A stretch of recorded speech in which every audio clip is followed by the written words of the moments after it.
pre-Eitz Hadar. In the Talmud, Rabbi Chia explains that the tree and the fruit of the Etrog taste the same. Ben Azai notes that the Etrog tree bears fruit each year.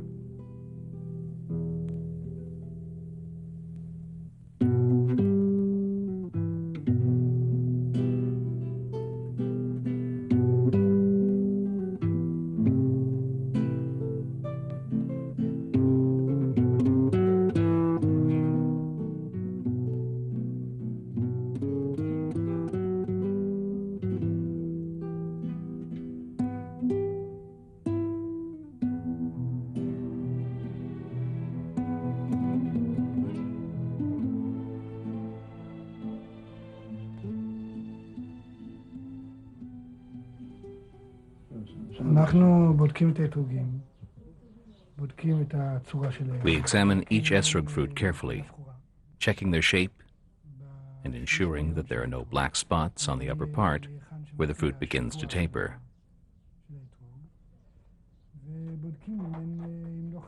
We also make sure that the Etrog is intact. A hole in an Etrog or a black spot renders it unfit for use.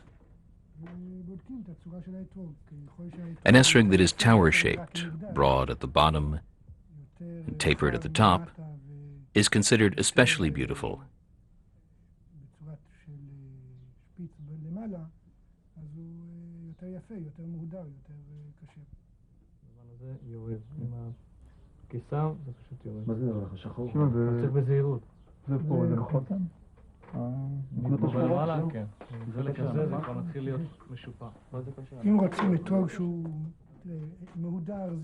Some Etrogim are perfect, but others may be acceptable as well. It takes a lot of effort to find a beautifully shaped Etrog with no scrapes, leaf marks, or black spots. ושום נקודה שחורה ושום חיסורים, אז זה קצת קשה למצוא אתרוג שבאמת הוא מאוד מאוד יפה ונקי. אבל אפשר למצוא.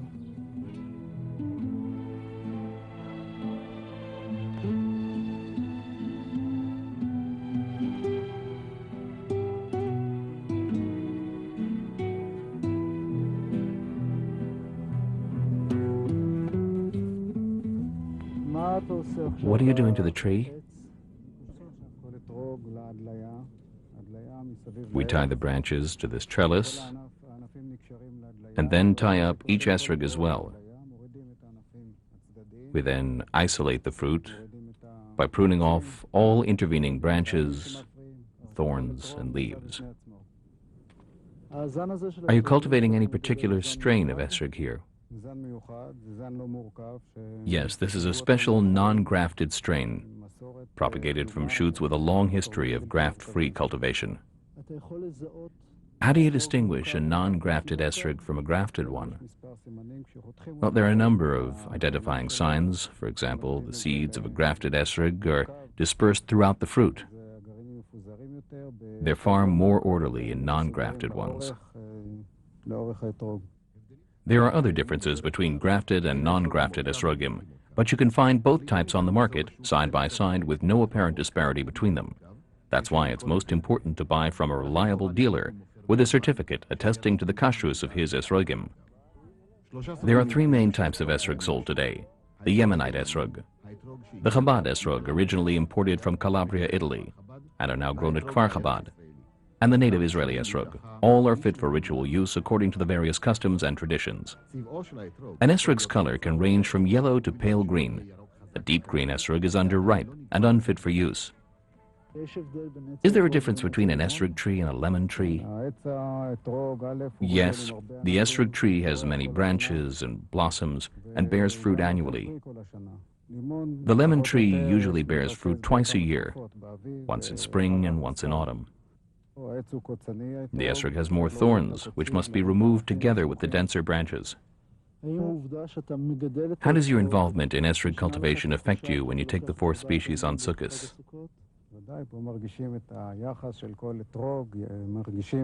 When I recite the blessing, I feel a strong sense of affinity for all the Etrogim we've raised over the years. It's truly a wonderful feeling. מצוינת. This is a perfect esrog, tower-shaped and tapering upwards. It has a bumpy skin with no spots or scratches, with a pitum protruding at the top and a stem at the bottom. Our sages say that an esrog must be at least as large as an egg. According to Rabbi Chaim Noah, this means it must weigh at least 2 ounces. The Chazon Ish, however, fixes the weight at approximately 3.5 ounces. An esrog must have a pleasant appearance. It should not be inverted or twisted. A round esrog is unfit for use. Spots may also render an esrog unfit. For this purpose, the esrog is divided into 2 parts. The upper part, where it begins to taper, and the body. A visible black or white spot on the top part of an esrog renders it unfit, while a similar spot on the body does not. A blettel, a healed scar on the esrog skin, does not render it unfit. A brown spot on an esrog is acceptable, even on the top part. An esrog covered with black or white spots is obviously unfit. Most opinions reject a brown-spotted, leopard-like esrog as well.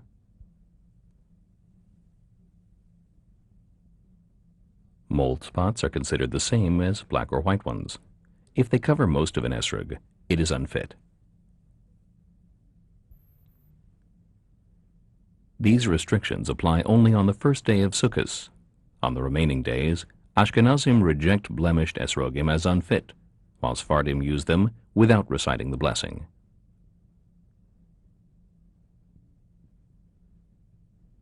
Deficiencies, in contrast to blemishes, render it unfit only on the first day.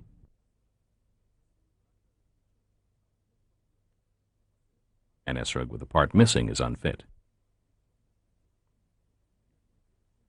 An esrog with a pinprick reaching the flesh is still fit for use. However, if the pinprick reaches the seeds, the esrog is unfit, even if the skin is intact. An esrog missing its stem is unfit. The pitum often falls off an esrog while it's still on the tree. Such an esrog is fit for use. The scar left by the fallen pitum is called shoshanta. If the shoshanta falls off, even from a picked esrog, the esrog is still fit. An esrog with a partial pitum should not be used. If the pitum is broken off, the esrog may not be used on the first day. Subsequently, Ashkenazim use it without a blessing, and Sephardim with a blessing.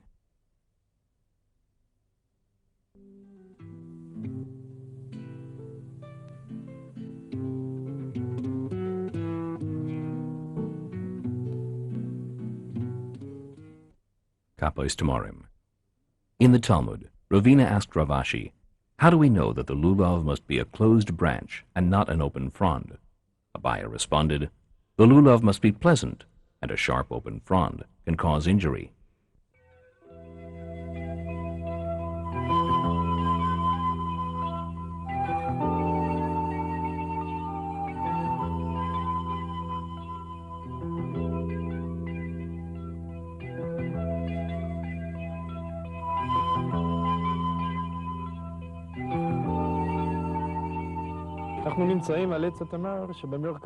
Lulavim grow in the center of this palm tree. To reach them, we clear a path to the center, trim off the thorns, grasp the branches, and cut it here.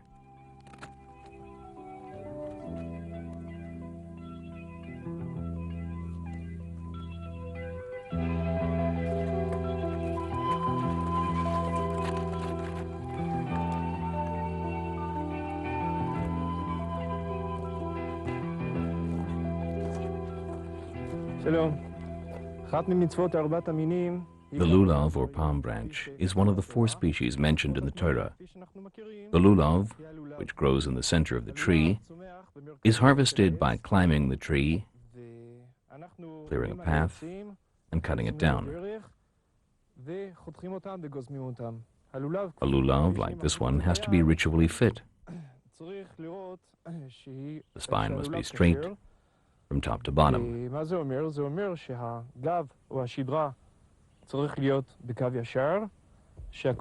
tip must be closed tightly, and the minimal length is about 16 inches. This is a perfect lulav.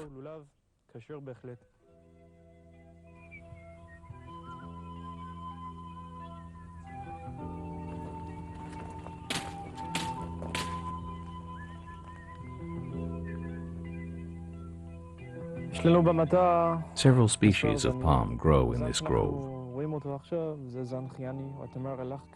This one produces the familiar, fresh, juicy dates on the market. Other species yield varieties of dry dates.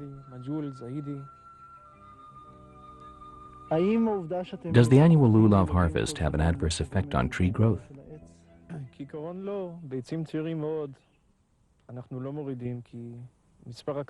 No, we don't harvest lulavim from young trees with only a few branches.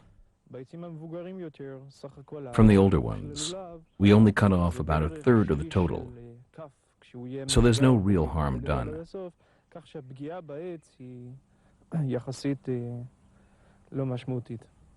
How does your involvement in date palm cultivation affect you when you take the 4 species on Sukkot?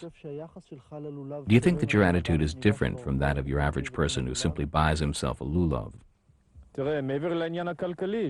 Besides the unavoidable economic advantages, we're involved directly with the practical aspects of fulfilling a mitzvah originating in Torah.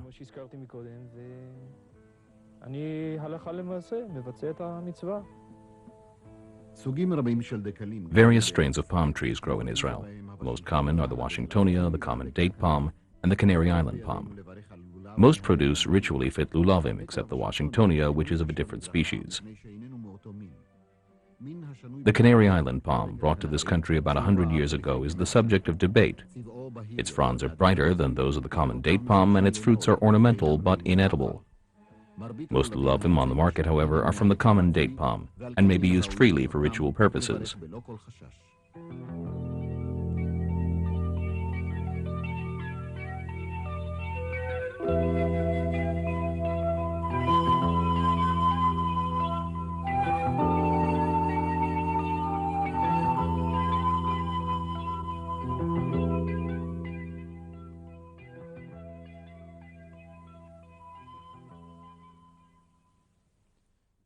This is a perfect lulav. Its spine is in the center, leaves to the right and left. The spine is straight, and the tip is green and closed. A lulav spine should be at least 4 hand breadths in length, approximately 12.5 inches according to Rabbi Chaim Noah, and 16 inches according to the Chazon Ish. One may also find Canary Island palm lulavim for sale. These are brighter and more flexible than date palm lulavim and taper more sharply, with their spines taller than those of date palm branches. Some authorities reject Canary Island palm branches for ritual use. The central leaf of the lulav is called the tiomus. A split tiomus is unfit. A slightly cracked tiomus is fit for use. A lulav whose tiomus is cracked along most of its length is unfit for use on the first day of Sukkot.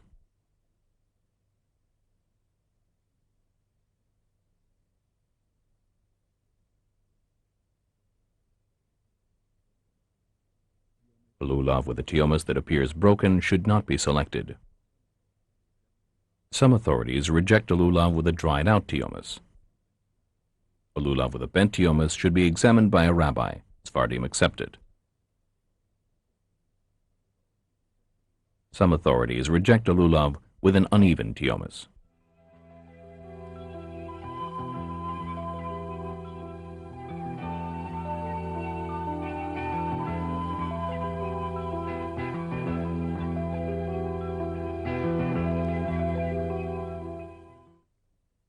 Ve'anaf eitz avos. The Talmud declares, the boughs of thick trees are those whose leaves cover their branches, that is, the myrtle. What is a thick tree? Rabbi Yehuda says, one whose leaves are arranged in triplets. אני רואה את היופי שיש בדיוק הזה של השלשות. את היופי שאתה מוצא... I can sense the beauty inherent in this threefold precision as a special act by the Creator. חלק מהדסים יצר אותם Only מאוד certain myrtle מדויקים branches בשילוב possess של these העלים. precise triplets, את המיוחדים האלו and it is אנחנו these מחפשים unique branches במיוחד that we כדי seek for the Sukkot's לברך blessing. בסוכות.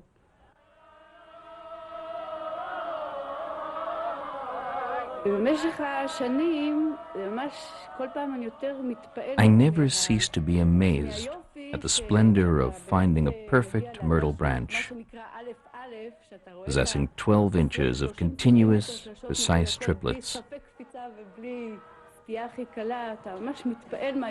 It arouses associations of the precision of mitzvahs.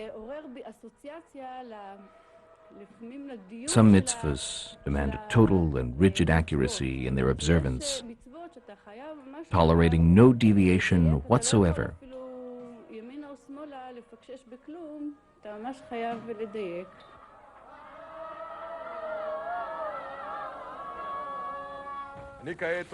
I'm now walking through a field of myrtles looking for suitable branches.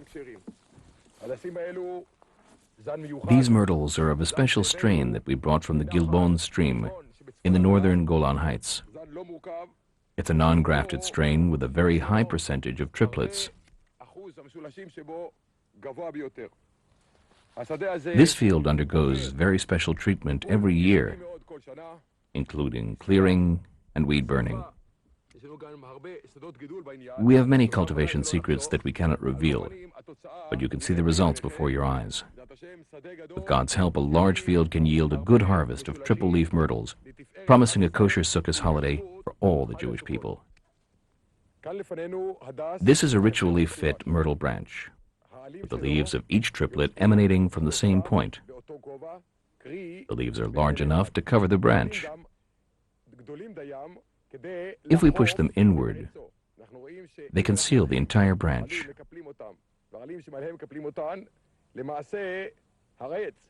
This one is a perfect myrtle branch, completely covered by its leaves. The triplet section must extend at least 3 handbreadths from the tip.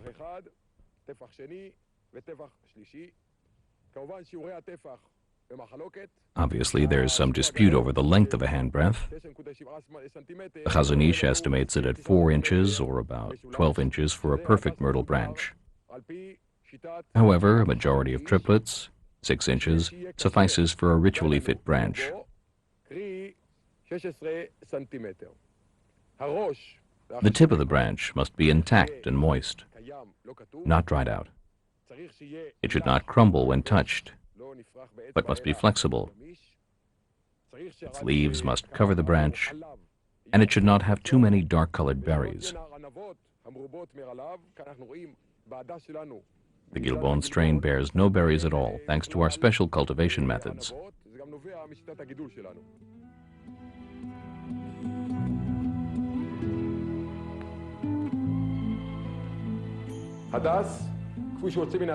Myrtle branches often bear abundant berries.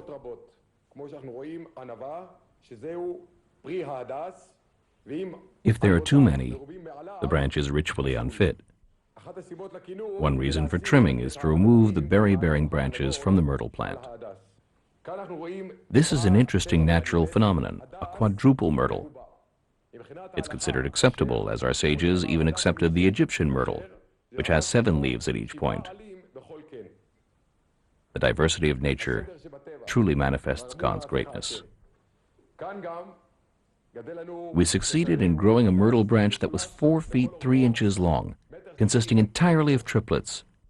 Although 12 inches of triplets is considered sufficient, the branches we sell have at least 19.5 inches. This too is a wonder of God's creation. Here's a perfect myrtle branch. 3 leaves grow from each point, each one the size of a fingernail and each touching the one above it. The tip of the branch is green. A myrtle branch must be 3 handbreadths in length, about 9.5 inches according to Rabbi Chaim Noah, and 12 inches according to the Chazon Ish. A suitable myrtle must have leaf triplets along most of its length. Otherwise, it's considered a wild myrtle and is unfit.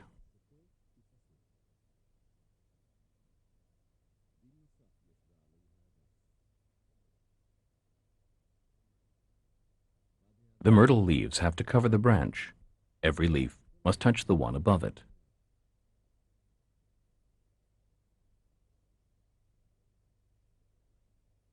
If the tip of the branch appears broken, the myrtle is unfit. A dry branch is also unfit.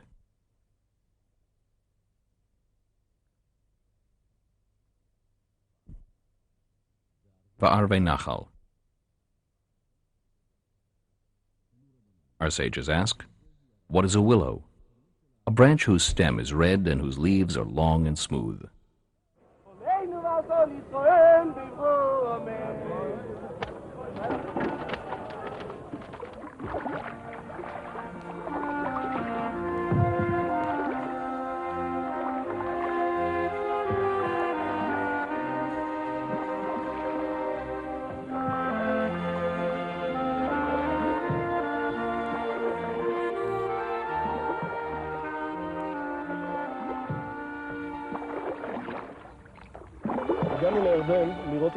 We came to the Jordan River to see the willows of the brook in their natural habitat.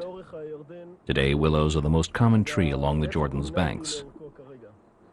The willow branch has 3 parts. The branch itself, which must be 3 handbreadths long like the myrtle. The lavluv, the uppermost leaf extending from the top of the branch, an especially desirable feature, and the leaves, which are elongated, resembling the brook itself.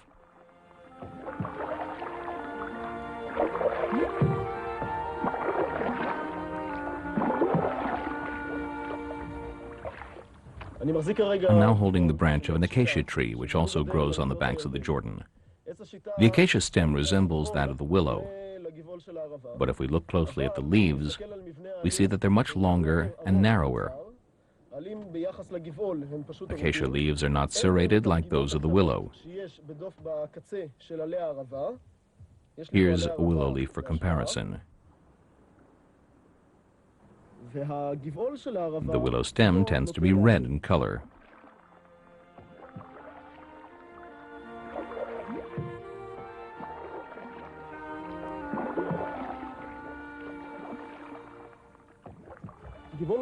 The eucalyptus branch may be confused with the willow, but there are still several differences.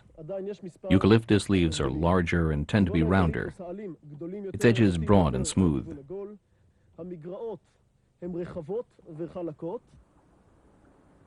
The willow stem is usually red, and its leaves serrated.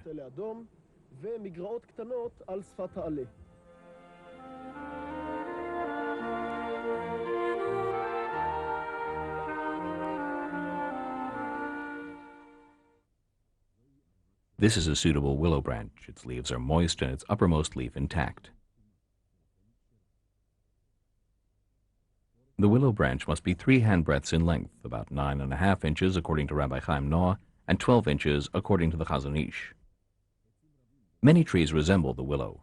The easiest way to identify the willow is to look at its leaves. Each side is of a slightly different hue, while the leaves of the other trees are of uniform color. A willow branch which has shed some of its leaves is still fit. If the majority have shed, it is unfit. A willow branch with the top missing is unfit. A dry willow branch is also unfit.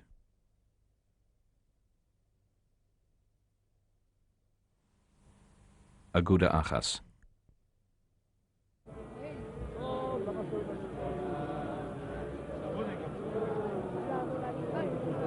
After we bind the lulav with the 3 myrtle branches and the 2 willow branches, we take them together with the Etrog and recite the blessings before God.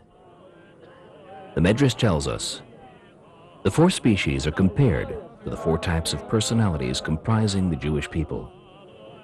The Etrog, which has both taste and aroma, resembles the righteous who study Torah and perform good deeds. Those who study Torah but perform no good deeds are likened unto the Lulav, whose fruit has taste but no aroma. The myrtle with aroma but no taste is like those who perform good deeds but do not study the Torah. Finally, the willow, with neither taste nor aroma, represents those who have neither Torah study nor good deeds to their credit. If we stand alone, we are doomed to fall. Therefore, God commands us to bind all these species together so that one atones for the other.